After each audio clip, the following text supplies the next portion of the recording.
দেখো বন্ধুরা, আমি এবারে আজকের দেখো এই উচ্ছে নিয়েছি, ডাঁটা নিয়েছি, আলু আর কলা নিয়েছি, বড়ি নিয়েছি, একটু বেগুন ভাজছি। এই দিয়ে একটা শুক্তো তৈরি করবো, তোমরা দেখতে থাকো। এগুলো সব, এই সবজিগুলো সব ভেজে নেব। আলু আর পেঁপে সিদ্ধ করতে দিয়েছি।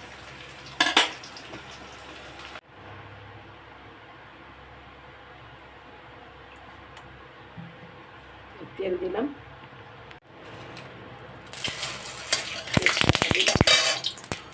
পাঁচ ফোড়ন দিলাম,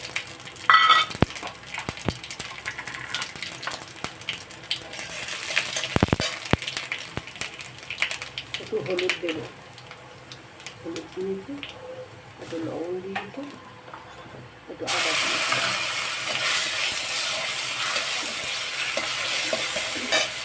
এর মধ্যে আলু দিয়ে দিলাম, ভাজতে থাকবে।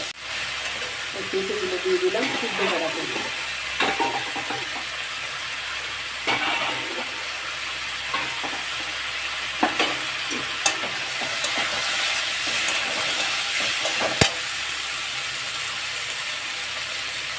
এতে একটু মশলার মধ্যেও দিয়ে দেবো ধনে, আর কিছু দেবো না।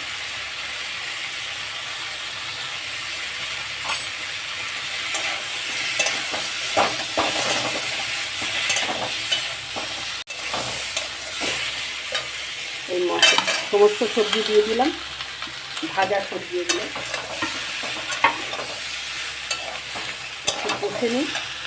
এই রাঁধুনি নিলাম, এই রাঁধুনি দিলাম, একটু গুঁড়ো করা ছিল, এই গুঁড়ো করেই রাখি রাঁধুনি।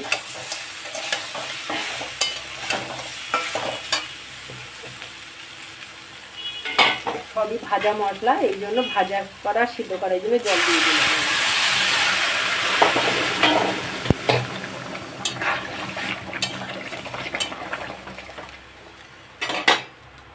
তারপরে এই দুধটা দিয়ে দিলাম। এবারে এটা বন্ধুরা, এভাবে যদি একটু শুক্তো করো, দারুণ খেতে হবে। একটু চিনি দিয়ে দিলাম, চিনি তো অবশ্যই দিতে হবে, শুক্তো না দিলে ভালো লাগবে না। দেখো বন্ধুরা, এইভাবে তোমরা একবার শুক্তো রান্না করে খেতে পারো, দারুণ লাগে খেতে। এইবারে এটা নামিয়ে আমি একটু ঘি দিয়ে দেবো। একটু চিনি দিয়েছি, চিনি না দিলে ওটা ভালো লাগবে না বলে এই জন্য একটু ঘি দিয়ে দিলাম। এবারে নামাবার সময় একটু ঘি দিয়ে দিলে আরও টেস্টি লাগে।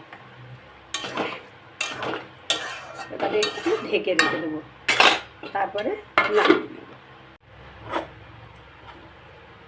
দেখো বন্ধুরা, এটা একদম পরিবেশনের জন্য রেডি হয়ে গেছে, তোমাদের দেখাচ্ছি। দেখো, দেখেছো, একদম পরিবেশনের জন্য রেডি হয়ে গেছে। পুরো ভিডিওটা দেখার জন্য বন্ধুদের ধন্যবাদ।